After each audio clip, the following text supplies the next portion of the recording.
never been done before. We the people tell the government what to do. It doesn't tell us. We the people are the driver. The government is the car. And we decide where it should go and by what route to do. We the people are free. And I hope we have once again reminded people that man is not free unless government is limited.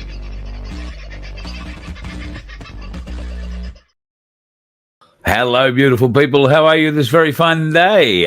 It's starting to get a little chilly in my part of the world. I hope it's doing all right in yours. What sort of a day have I had today?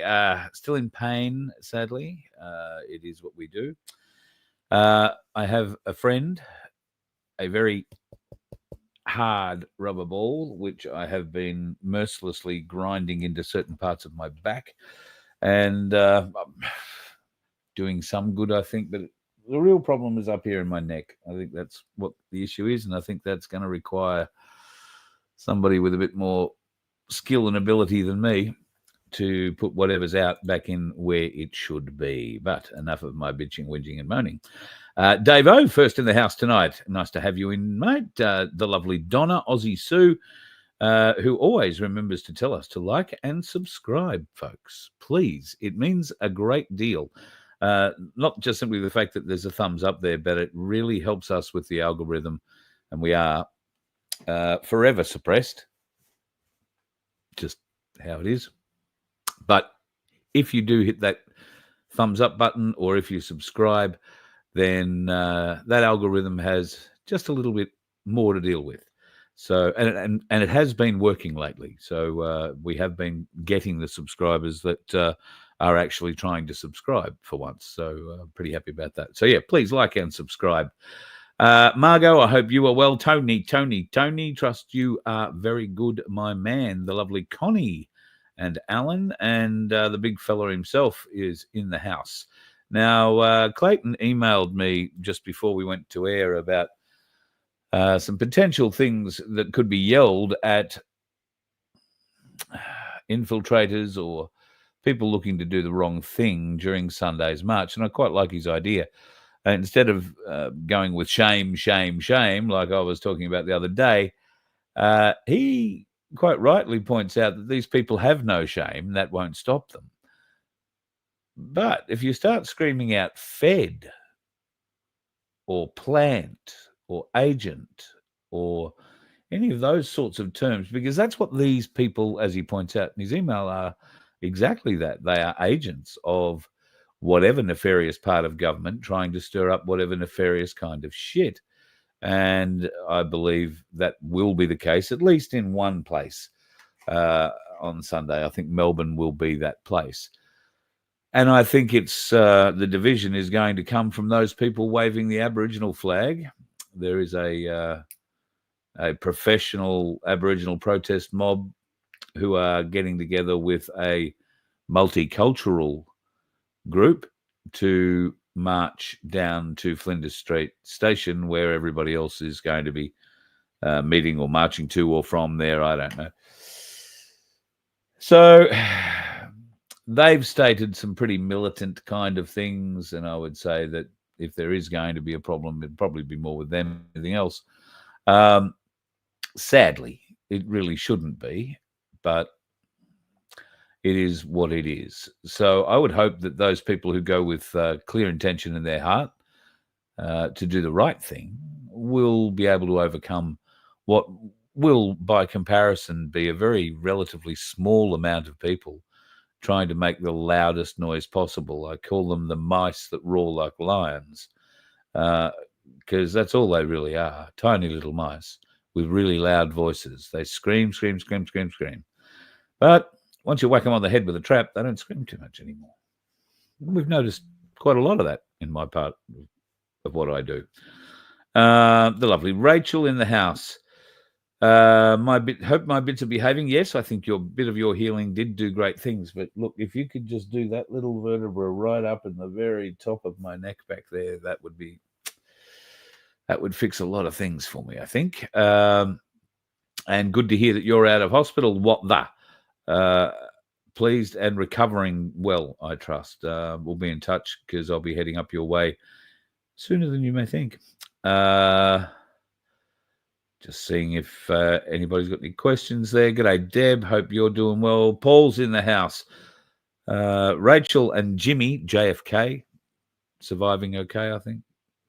Day 3's going along all right. He's a beautiful little dog. I've got a couple more videos I could share with you, but yeah, he's a beautiful little dog. Very lucky to have Rachel as his mum now, and maybe she's lucky to have him too. Hey, Vincenzo is in the room. G'day, buddy. Nice to have you in. Johanna, freezing in South Australia, says Deb. Gee, that's not exactly the word you want to hear. The lovely Belinda. How are you, doll? I hope you are well. G'day, Vicky and Sandy K. Anyone in the Hunter Valley free on Monday that would like to come and help groom or shovel shit for 103 donkeys? You've had a fair few of your volunteers sick or pull out. The bastards. I mean, do they think it's all just cuddles and carrots? Is that how it works, Sandy? I'm disappointed. If I was there, darling, I'd love to come and help you shovel shit. But if there are folks who are going to be around the Hunter Valley and wouldn't mind being around the donkeys, then by all means, please reach out. We'll hook you up with Sandy and the crew at the Good Samaritan Donkey Sanctuary. I get the feeling that if you're a gardener and you asked politely, you might be able to take home a bag of donkey poo. Is that like horse poo? Is that as good for your garden as that? I don't know. But you'd probably want to leave a small donation, say $2. It's only small, but every little bit counts. You could give us a $2 donation and we'll give a portion of that to the Good Samaritan Donkey Sanctuary as well, just by the by. It's pretty easy to do. Go to merch.vofhq.com and then at the top of the screen, you'll see a Sanctuary $750 link. Click on that and it's $2 a ticket. 750 tickets in our draw number 6. I think we have about 500 tickets left to sell, and there are 2 prizes once again in this draw. The first is $750. The second is the Voice of Freedom Byron Bob pack, which will contain 10 1/10 of an ounce Byron Bobs, giving you a whole ounce of silver, but in a very attractive blue packet, which I don't have close to me to show you right now. So, but you get the idea. If you'd like one of those without having to rely on winning it out of the lottery, you can contact me as well, carl@vofhq.com, and we'll put you down for one of those. Vince is madly making the holders as we speak. And failing that, just a $2 donation through merch.vofhq.com, and hopefully you pick up $750, the silver. Or at the very least, you'll go home with a warm, squishy feeling that you've been able to do something nice for the donkeys. All 103 of them. Can you imagine how much shit there is to... yes. I mean, not all of it will be there that needs shoveling. Some of it will be out in the paddock. You won't have to worry about that bit, I'm sure. I don't think Sandy sends Baz out into the paddock to pick up the poo. Could be wrong. Could be wrong. Stranger things have happened. Well, I just saw Alien pop up. Alien, yeah, you could just stand there and be looking up and see how many join you. Interestingly enough, I watched something a little while ago now. It was about some Australians who were summoning, if you like, UFOs. They were going to certain places in Australia. There's a place down near Wollongong. There's another one up inland of Brisbane and inland of the Sunshine Coast, and another one further north again, I think, between Gympie and somewhere further north, where UFOs were regularly spotted, and people would, pretty much set their watch by it, so to speak. They would go out and literally say, we want to see UFOs, come to us, expose yourselves, so to speak, and they do. I've got to say, I have been out the back here on many a dark night saying just the same thing, and if they are exposing themselves to me, I'm going to need better glasses. That's all I can say. Silver Fox, that is probably not ideal, is it? The wind has just blown a branch into your garden arch and smashed it. the wind has just picked up here too, and I saw just prior to coming into the show that the Gold Coast this weekend, and there we go, Brisbane is expecting a very windy and wet time of it. Great. I've got washing out there that needs to be dry. Bugger.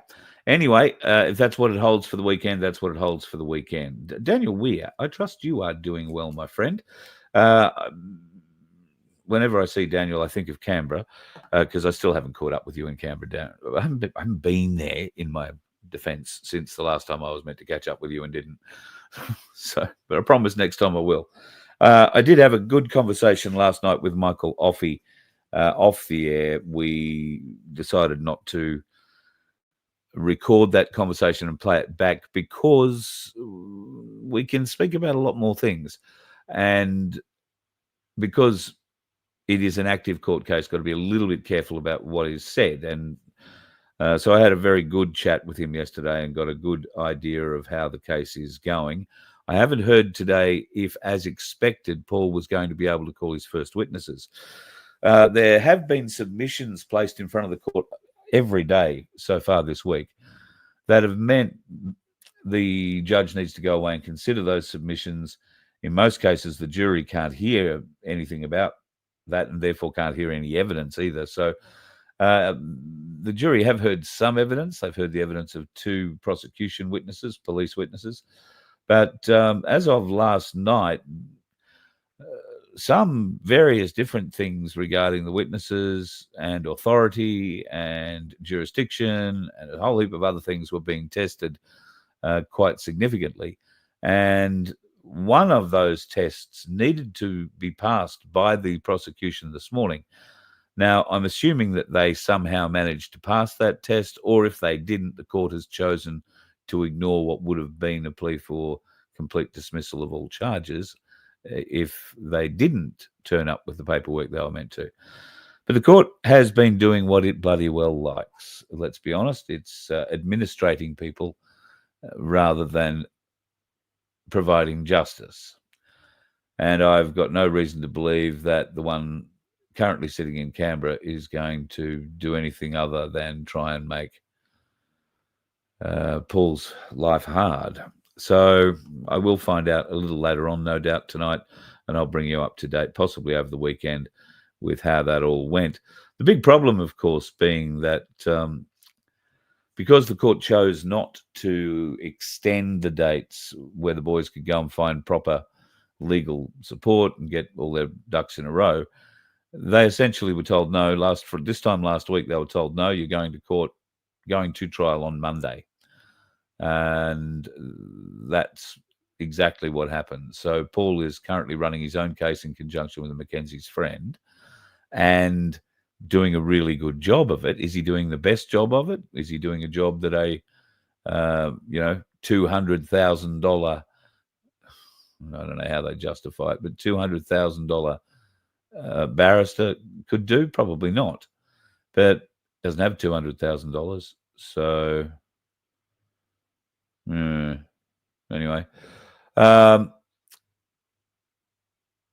the biggest stitch up will be the witnesses that the team have had to get to Canberra in a very short period of time. Now, I believe there are many people who are very eager to come and provide their testimony on Paul's behalf. And 6 of them have driven, it might even be 8 or more now, have driven thousands of kilometres to be in court yesterday and today for what they expected to be the 2 days of testimony given by the defence witnesses. Now, yesterday there was no testimony heard at all by the jury because of the arguments and the decisions being handed down by the judge in various different submissions that were put forward. Today would have been another day where submissions would have been put forward. They may not have heard anything today either. I don't know. If that is the case, then that means that Paul either loses his witnesses because they've got to go back home to work, to their lives, or somebody has to pay for keeping them in hotels, motels, or wherever in Canberra for the duration of the time that they are going to be required. And that's going to get very, very expensive very, very quickly. So watch this space. We'll try and bring you up to speed with how that's actually played out today. But I suspect the court is trying to go relatively slow on all of this and places more financial strain on the offies to weaken them as they go there into court every day to try and battle for not only Paul's freedom, but getting the truck returned to him as well. Don't think I can talk about the strategy just yet, but we will get to talk about the strategy in the near future. Oh, Rachel says JFK has been a bit of a bugger today. In the naughty corner, he's starting to test boundaries. Oh, well, I guess we've all got to test boundaries from time to time. Yeah, that's a very interesting point, Ian. Any money on Sunday night MSM portraying the marches as sovereign citizen marches? I reckon you are 100% on the money. So let's get in. I don't have a great deal planned for tonight's show because I do want to touch on this sovereign citizen thing a bit. Now, we can be all uppity and we can be correct in telling the world that sovereign citizen is an oxymoron. The Australian Constitution states in section 128 that the people of Australia are sovereign. Sovereign means you are above government. Citizen, subject, or national means a person owing allegiance to and entitled to protection of a sovereign state. In Australia, the government is not sovereign. All right, not sovereign. Now, I know I'm preaching to the converted. You know this. But for the people who are taking an interest in our side of alt media for the first time because they think we're all gun-crazed lunatics going to go off and slaughter people left and right, nothing could be further from the truth. What does tend to piss us off is when you get sovereign and citizen mixed up, because you cannot be a sovereign citizen. You cannot fulfill either side of the sovereign or the citizen argument as a sovereign citizen. And there it is laid out again. So fingers crossed that this message will get through, but we know it won't. And some of these scary things that are starting to be said, well, they're a little bit concerning. Channel 7, let's start with them. Extremism experts. These are unnamed people, remember? They're quoting unnamed extremism expert. Who said this person is expert? Explain to me why they're an expert in extremism. But no, Channel 7 don't do that. Extremism experts are warning the fatal police shooting in Port Punket could prompt violence at protests back in Melbourne this Sunday. They hold concerns sovereign citizens will hijack an anti-immigration rally. So now they're running two narratives. It's an anti-immigration rally on Sunday, which it's not. It's a March for Australia. That's, in fact, right in the title, March for Australia. Not an anti-immigration rally, although I accept it has been turned in certain circumstances and under certain ways by certain people to look and feel a bit different to that. But I, in my heart, believe, because I've spoken to a lot of people who are going to attend this event in Sydney, Melbourne, Adelaide, Brisbane, and where else? So I spoke a couple of regional areas, Bundaberg being one, and Rocky, I think, another. They're going to attend these events, and God love them for doing it the way it should be. Now, what happens if we do get some balaclava-wearing buffoons turn up? Well, you call them out. You call them Fed, agent provocateur. You surround them. You point at them, and you make sure that they take that mask off, and you get a photo of them. if there is a mask on someone's face at this March for Australia on the weekend, then that person is subverting the entire intent of the march. And I think it's incumbent upon the good people like Clayton, the two Tims, Connie and Alan, who might be turning up as well, you guys who are going to turn up, good people. It's incumbent upon us to stop that sort of idiocy and call it for what it is. The government trying to get, well, governments trying to get a certain narrative going. And now they're playing two of them. Because, first of all, it was, I beg your pardon. First of all, it was the extremist expert warning that sovereign citizens could hijack the anti-immigration rally. In South Australia, they have decided to step that up just one little bit more. Police are dealing with cop haters. Notice ABC involved in the reporting of this. Oh, they wouldn't be ramping up the frightening statistics there at all, would they? No, they'd never do that. So now we've got cop haters and we've got oxymorons that we're all being accused of. And what is it doing? Well, it's scaring some people into believing this shit. If mainstream media is telling it to you, it is shit, folks. It is lies. It is deception. It is meant to trick you. I know it can be hard for many normies to understand that, but normies already think they're woke and awake at the same time. And I'm not sure that we can help them. I guess when the 5G goes on, oh, look, there he goes, talking about those weird conspiracy theories again, except we can back it up with the facts of science, their own words, the government's own words. It's all there for us to see and show. But, oh no, we're conspiracy theorists. So I guess we're all proud of it. And if we are going to be conspiracy theorists, then let's do it together for Australia on Sunday. And let's not be divisive. And if we do see division, let's wrap our arms around those people in a genuine, nice, gentle way and say, hey, this isn't the way to do it. Not here, not now.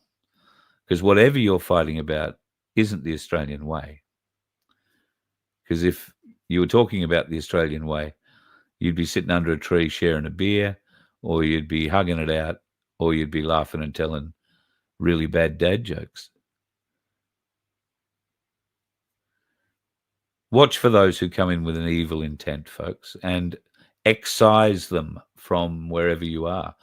Point them out, shame them out of the pack, out of the march, and make sure you hound them out of it. If the people are coming hiding their faces, they are not welcome. They are doing more to damage our movement than anything else. If you see anybody turn up covering face coverings, stop them, point them out, point them out. Make sure everybody knows what they are. Embarrass them, shame them, get rid of them. Make them pull that balaclava off or whatever is hiding their face. Because that's what agents do. That's what provocateurs do. That's what paid infiltrators do. They hide their face. Horrible, horrible, horrible bastards that they turn out to be. A little bit of international news. Donald Trump, you might have seen, has been trying to get rid of one of the directors of the Federal Reserve. Her name is, well, she's a governor, Lisa Cook. Now, Trump went to the Supreme Court, and the Supreme Court of the United States of America agreed that he should be able to sack whoever he wants as part of the, as the head of the executive arm of government. However, this rather interesting woman, this Lisa Cook, who it looks like has been involved in a bit of a dodgy home loan lending thing, she's saying, I'm not leaving. You can't sack me. You don't have the authority to sack me. And you'll never believe how they're playing this. They're citing threats to the Federal Reserve's independence as the reason why she can't be sacked. Because remember, the Federal Reserve is completely independent of the US government. That is what controls the US financial system. And that is why Donald Trump is attacking it so very hard. Now, I have no doubt he will get his way, as interesting as it'll be. But along with this sort of little rewriting, they're also looking at rewriting certain aspects of January the 6th. Now, the rioting that went on that day, and I was asked this question today, if we took over Parliament like they did on January 6th, was the question posed to me. Could we win? I said no, because they'll do to you exactly what they did to everybody on January the 6th. They'll wait 6 months, lock you all up in jail for 4 years, or until there's a change of president, where you might get out if you're lucky. So no, I wouldn't be going and trying to exercise any kind of right like that. You might get into Parliament, you might get to walk around, but they will come for you and they will treat you just like the Americans treated them on the 6th of January. Donald Trump's been fighting it, for 3 or 4 years? Just ridiculous. Check this out. A deal. Now, if ever there was a question of whether or not the Voice of Freedom people are full of shit, this should answer it. If you happen to be in the Hunter area and you would like some donkey poo and you are a VOF supporter, you can come and get your donkey poo for free. Thank you, Sandy. How lovely is that? Because I know that you do, raise money through the poo to help do the things that you do with the poo and other things on the farm. So, top effort. Just reading a couple of the comments here. Sorry, I'll scoot down to the bottom. It'll help me catch up. Trump going into Chicago is a big deal. I would agree. Head of the Luciferian snake in the US. Well, I would have thought that Chicago was second on the list behind Washington, D.C., to be honest. But Washington, D.C. apparently cleaned out. I would have thought Chicago and Boston would be the other place I would be taking a big, close look at on the East Coast. But we shall see. Vince is getting a pen friend. That's lovely. Old Parliament House. What if we were to take over Old Parliament House? Lots of fun.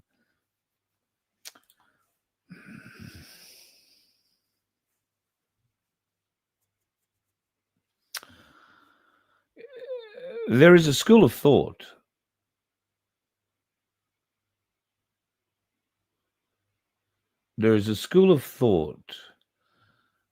on Old Parliament House that indicates,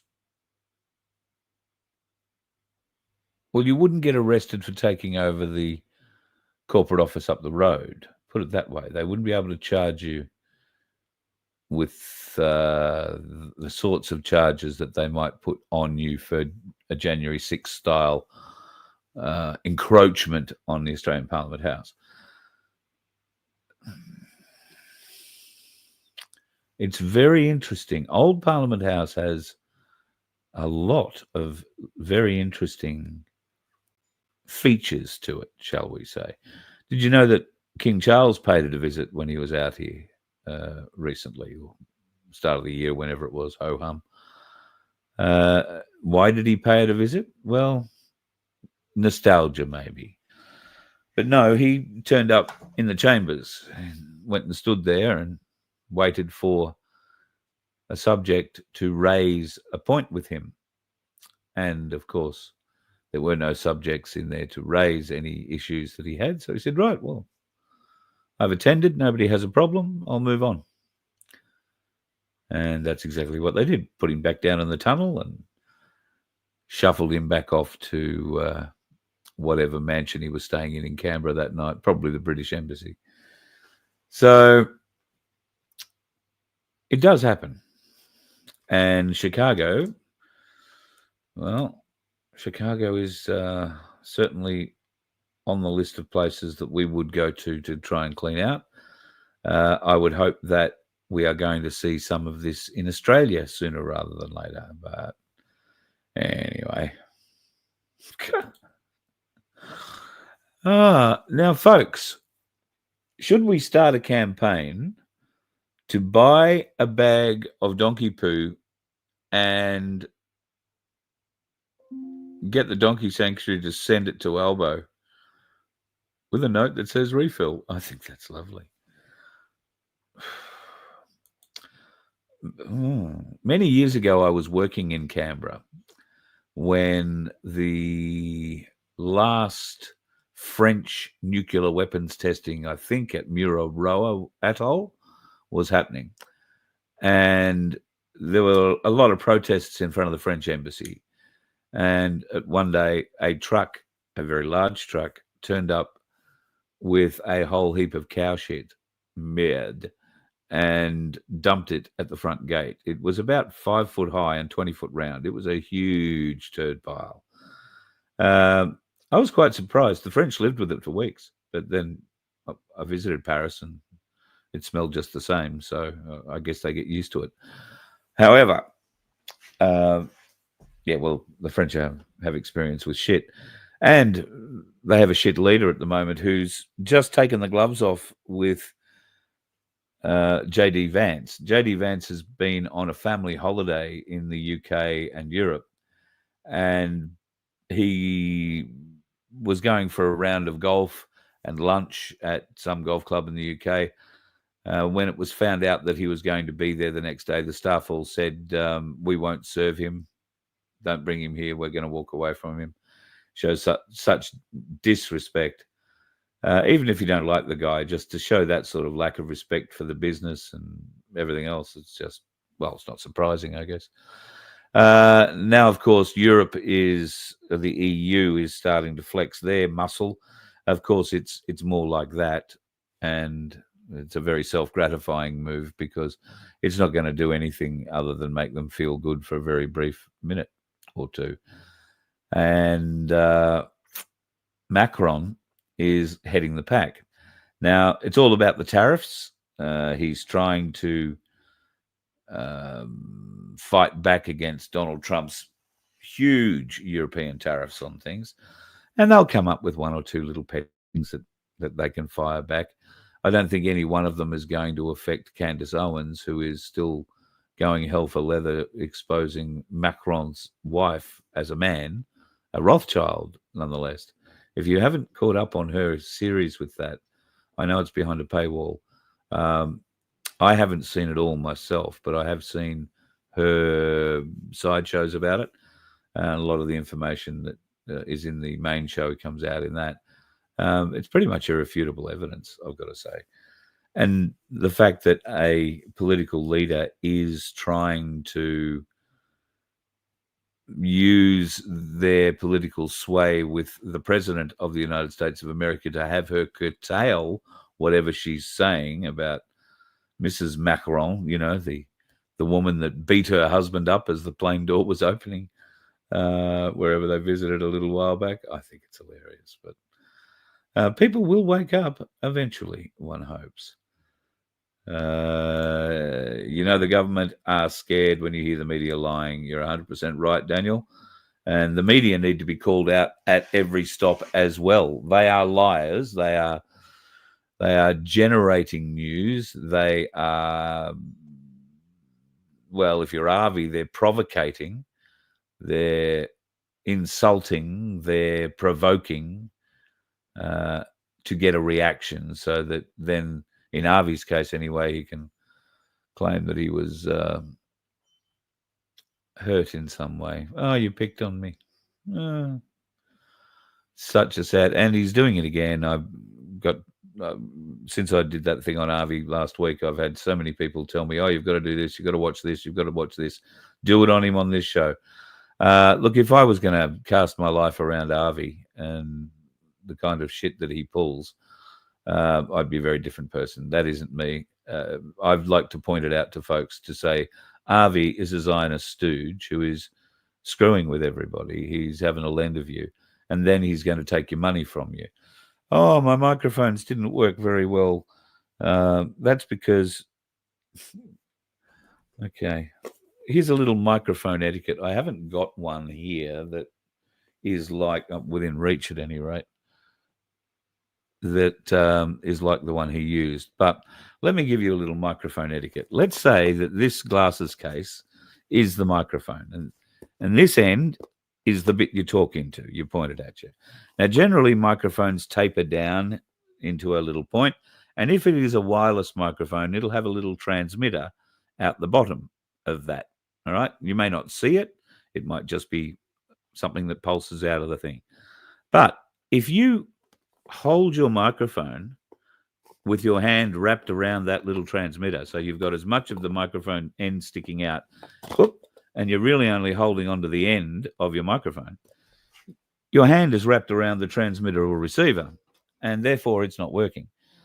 Now, I thought Avi was a very smart man, but he's not smart enough to figure out that his hand wrapped around the wireless transmitter on his microphone is going to give him audio issues. Sadly, he managed to put a call out to us, his audience, to buy him a new one. And they did a really great live streaming setup that was not cheap, guarantee you. I wonder if that was paid for by the Zionists that he managed to get out to shut down that lady's hairdressing shop.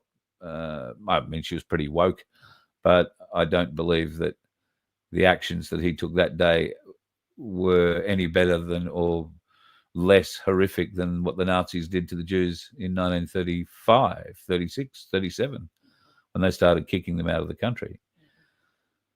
So, anyway, we're not going back into an Avi kick fest. There's too much to kick. But I am pleased to see that I had some conversations today with people. And there was a lot of broad agreement about a lot of these people out there in the midst of life, the universe, and everything. When it comes to the freedom movement, God, I'm starting to hate that term. Are you? I don't hate it as much as I hate the term influencer, because I don't consider that's what we are. Educators, I would say a lot of us are.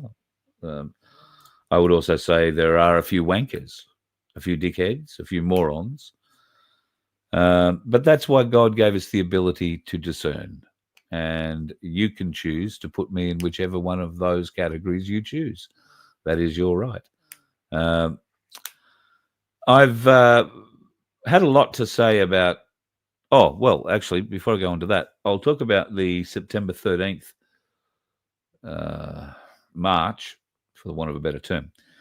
Now, last night I said to you I heard it might be called off because of a by-election. Well, yes and no. It was a half-truth and a half-fact. And I did tell you at the time that I hadn't had time to check it out. So, yes, there was a by-election called in New South Wales, and the Libertarians believe they've got quite a good chance of slipping a person into that seat. Pardon me, that's Craig Kelly. Now, Craig was going to have a rally on September the 13th as well, but he's decided not to have that rally now because it would distract from the by-election. So that had nothing to do with the worldwide rally, which, as far as at the moment I can tell, really only extends to London. And Tommy Robinson is running that particular rally. And that rally is very much about taking back England for English, for POMs. It's a very staunch, meant to be very friendly, but a very staunch, hardline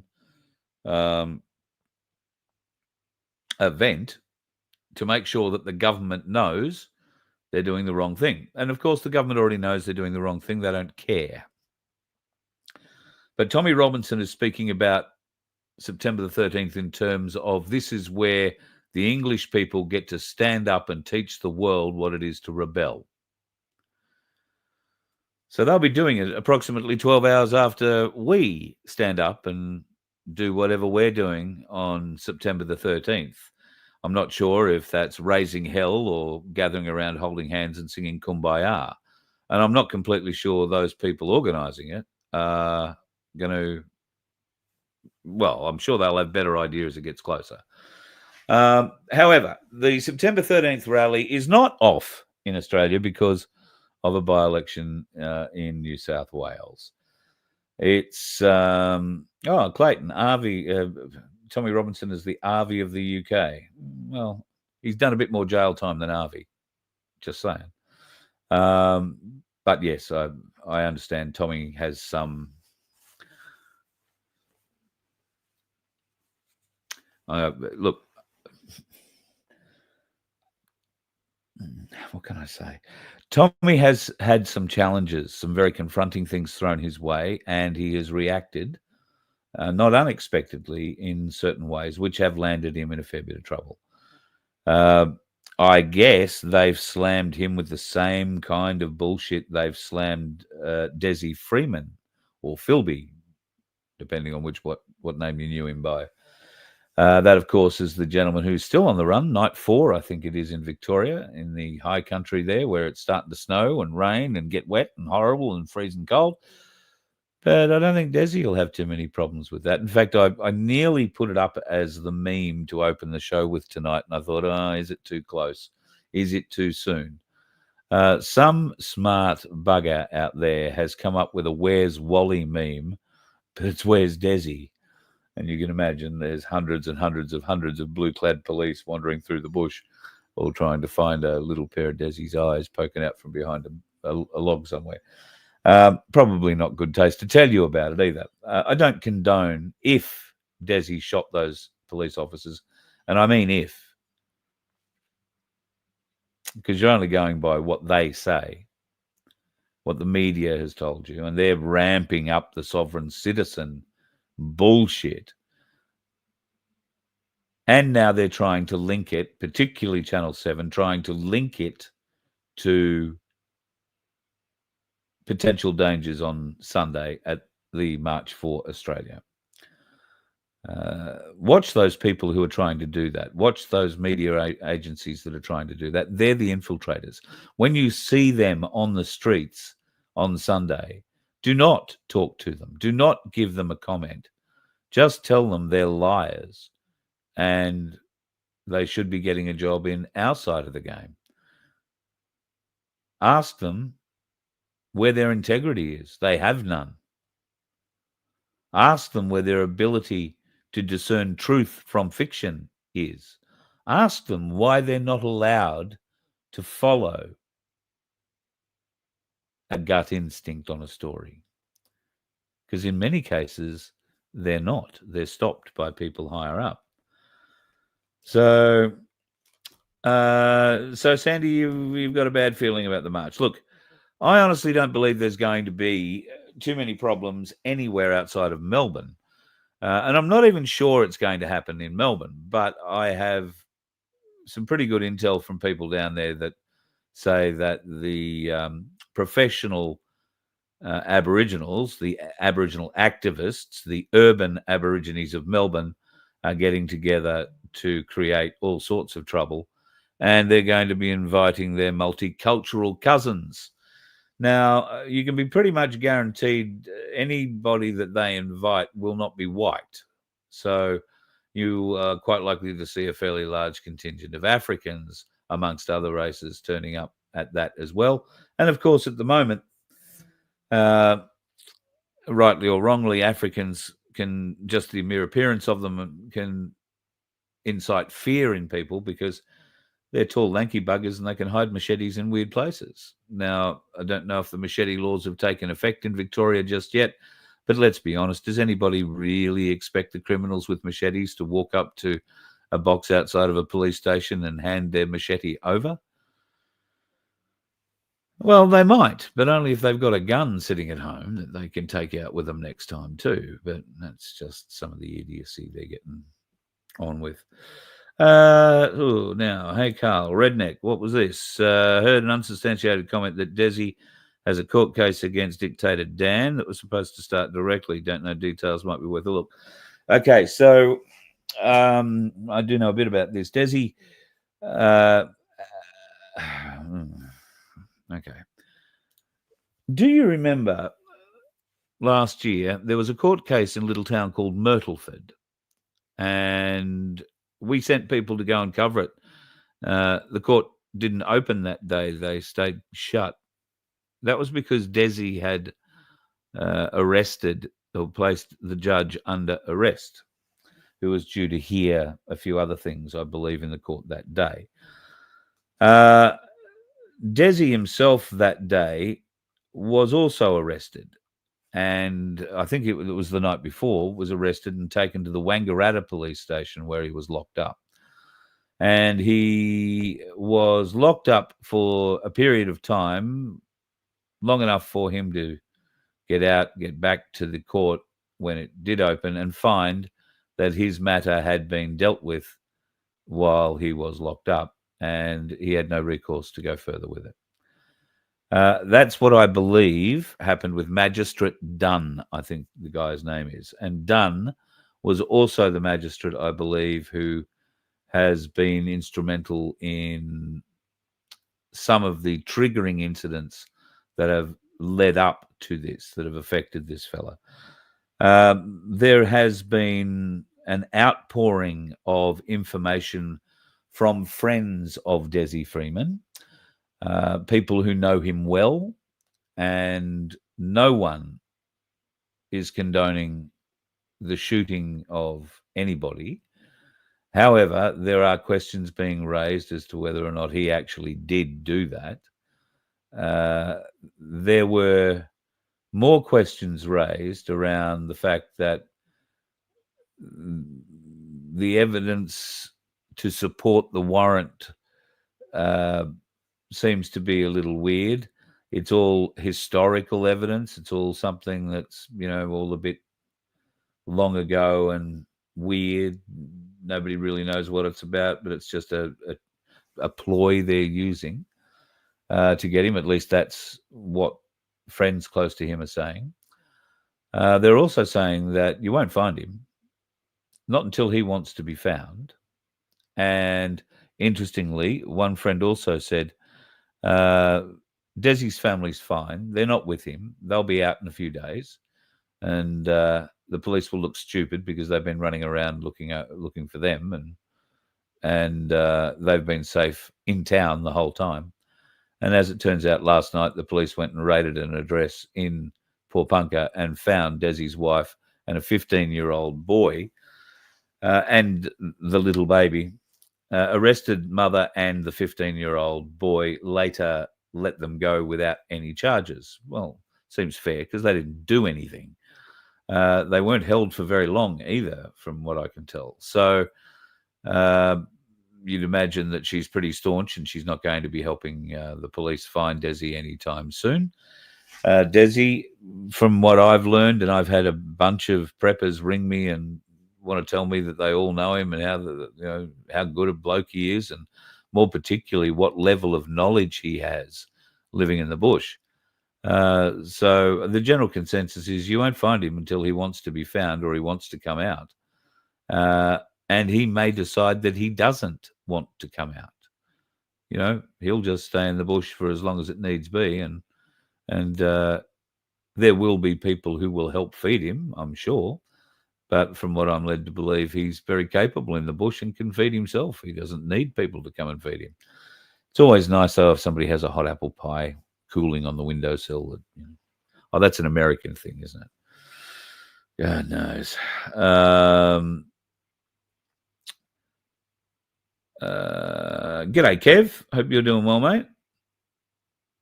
Is there a Sydney and Brisbane version of an RV? No, not really. I guess I could be. I could run around and poke cameras in people's faces and annoy the crap out of them. But that's not my style. I choose not to do that. RV knows no other way other than to do that. He calls himself a professional journalist, but all he is a professional shit stirrer. He's the kind of kid that, well, not him particularly because he was Jewish, but he's the kind of kid that you would have put in a boot locker at school and beaten the shit out of it, or a coat locker. You know, remember those metal coat lockers? And you put the most annoying little turd in it. I was the most annoying little turd that went into that locker on most of the occasions, can I just point out. But I reckon Harvey, had he gone to the same school I did, might have felt the same way. The close confines of a coat locker. Yeah, they arrested Desi's wife today and then released her, as you said. Corporate cops. That is the interesting tale of what's coming out of all of this. And the media are determined to suppress any of this sort of backstory information. It appears that Desi is the one prosecuting the crimes against Dan Andrews in Myrtleford, in the Myrtleford court. And he was due to go back into the court, I think, one day this week, to do some more harm to Dan Andrews. And I think that all of this has been brought forward to make sure that that didn't happen. That's, I think, what I've got out of the messages and the text and the emails that I've received from people that know him. I don't know him at all. I have no opinion on him one way or t'other.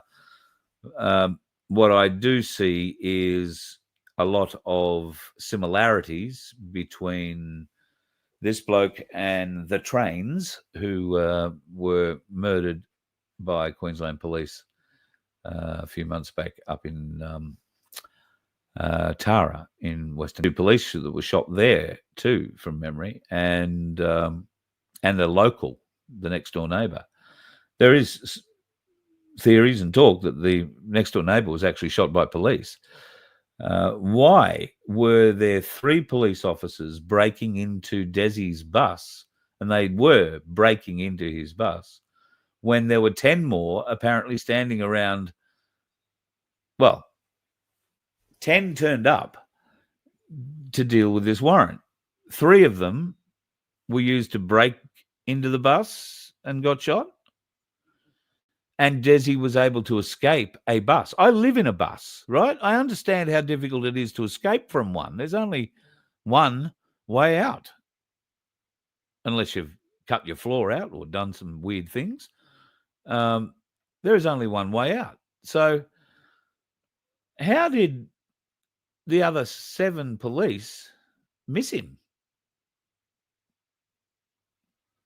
Is my question. There were definitely 3, at least, gunshots. Wouldn't that have alerted the other 7 coppers, presumably, who may not be standing shoulder to shoulder with the 3 that were shot, but they wouldn't have been 2 miles away waiting for, a radio call to be called in? Don't you find it a bit fishy that there are 7 extra police around there and the bloke still got away? I do.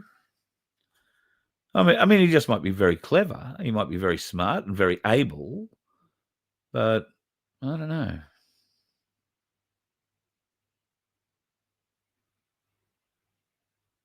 Yeah, I don't know.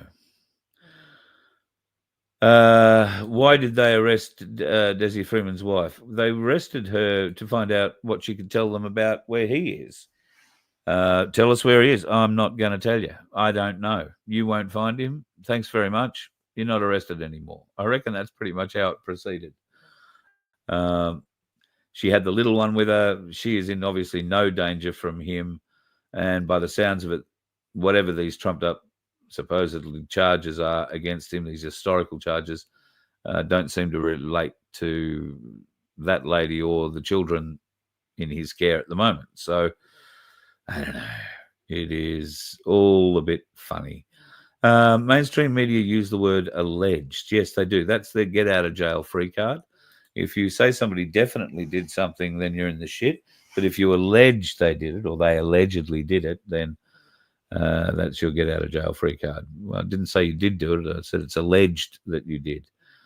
I tend to talk in definite terms. If I tell you you're a prick, I've probably got proof of you being one somewhere on a video camera.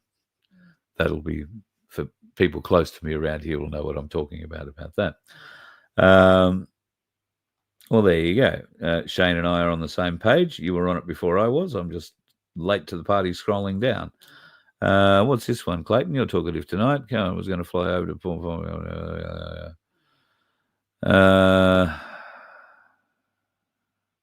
oh, that's interesting. Oh, we are going to have a chat, Clayton. The government does know the end is near. I would agree with that, Slots, and they're going to try and do as much damage to us as possible on the way out. Jackie Lambie got put in a locker once. Not by me, by the way, says Rachel. Did you go to school with Jackie Lambie? Oh, God, that voice would have driven me mad. God. When did she come out? Jackie Lambie? Well, wasn't she was on... Didn't she go on Kyle and Jackie O and beg for a date or something like that? Was looking for a fella and was pretty crude about it. Got to have a big, and yeah, anyway. Each to their own. Miles' panic trip to the US. I think he was summoned to the US and they'll be issuing their orders, so to speak. And this is how you will play it from now on. And Miles is the one to bring all that back because he can play the whole thing as an AUKUS, with an AUKUS cover. And don't hold your breath. I don't think we're going to get those submarines.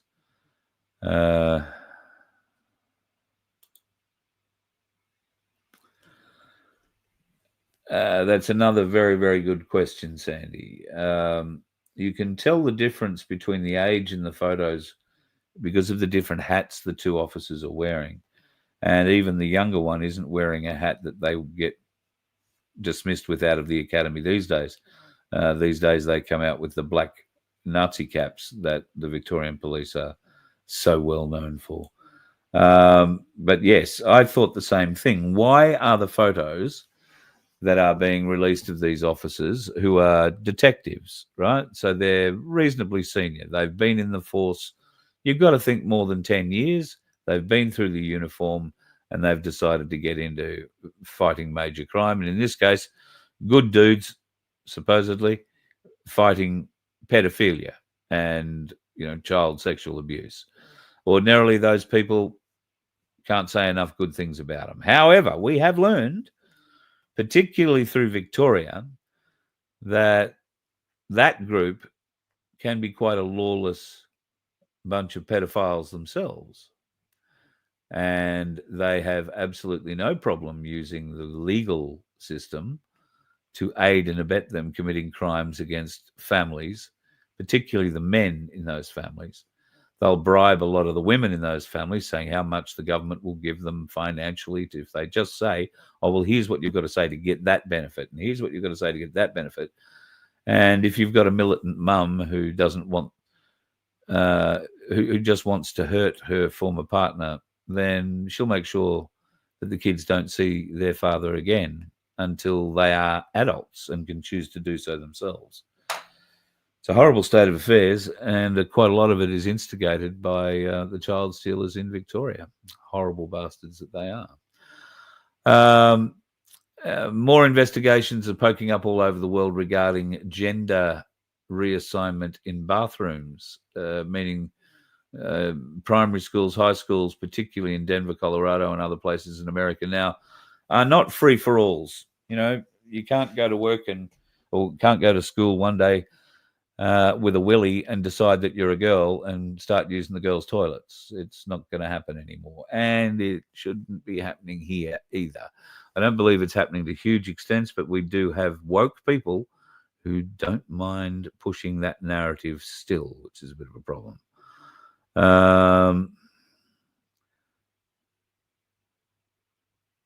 I'm just getting down to some of the comments about the tech that they have. Yeah, so Trevor the Prepper, who does prepping courses out of Victoria, he's a very smart man. And I wouldn't be at all surprised if Desi and he knew each other at some point. I don't know that they ever did, but by the sounds of it, Desi has at least the skills of Trev, and that would mean he could live in anything from a log to a lighthouse and you'd never find him. So knowing how to escape heat detection, how to defeat the infrared and the FLIR cameras on those police helicopters, he'll know how to do all of that. And yes, in some cases it is as simple as covering yourself in mud, like we saw in Arnold Schwarzenegger movie. Was that a Predator movie? That actually can work. But if he's got, a few of those space blankets scattered around, then all he needs to do is get under one of those. They'll never see his body heat through one of those or a couple of those. And like they say, there's a lot of caves in them there are hills. He could be in any one of them. So 450 plus police out there still looking for him, and a rampant media trying to ramp up the rhetoric that, sovereign citizens could be a danger at the rally on Sunday. Look, the people that you might consider, if you don't know what a sovereign is or a citizen is, and you might consider them sovereign citizens, they'll be pretty easy to pick. All right? They'll be carrying a different flag than the blue one. All right? And they're probably not going to want to argue with you about the blue one because they will have given up on the fact that you're carrying it, so you clearly don't understand the difference. Maybe if you are interested in learning the difference, then they'll tell you, and I hope they tell you politely and in such a way that it encourages you to keep on learning. But I'm sure there'll be some smart asses who just don't, and they'll treat it as a, we know more than you do. It's not a matter of we know more than you. This isn't what this march is about. This march is about all things Australian. How long's it been since you've had a cork hat on? How many of you are going to go out tomorrow now and go and try and find corks and a bit of string to hang off an old hat to keep the flies away? Everybody used to have a cork hat when I was a kid. We don't see them today, but we see plenty of flies. Plenty of cultural changes. Not a lot of Australian cultural value in the marketplace, though. So that's what the march, for me at least, is. Support Australia and all things Australian. I'm just wondering, Clayton, whether or not we can bring a cricket bat, a ball and some stumps so that we can stop every block or so and have an over of cricket. I think that'd be ideal, don't you? Let's see what happens. But whatever happens, be safe. If you do happen to be close to a small group, and it will only be a small group that causes these problems, film them, but do so safely. Don't put yourself in danger. Don't get too close. These things can escalate quickly. But I would hope that the good men of Australia who go out to march on Sunday will quickly put an end to any foolishness like balaclava wearing and, militant actions. And we just need to put our arms around them, give them a hug and say, not now. Wrong place, wrong time. You read this wrong. This isn't the place to do it. They can't wear masks. If they're going to come out and wear masks, they are the opposition. They are the government. They are the bastards we are relentlessly fighting against. And believe it or not, more than one of them is very definitely one of those dickheads on the road. Have a good night. You let one ant stand up to us, then they all might stand up. Those puny little ants outnumber us 100 to 1. And if they ever figure that out, there goes our way of life. It's not about food. It's about keeping those ants in line. That's why we're going back. Does anybody else want to stay? Let's rock!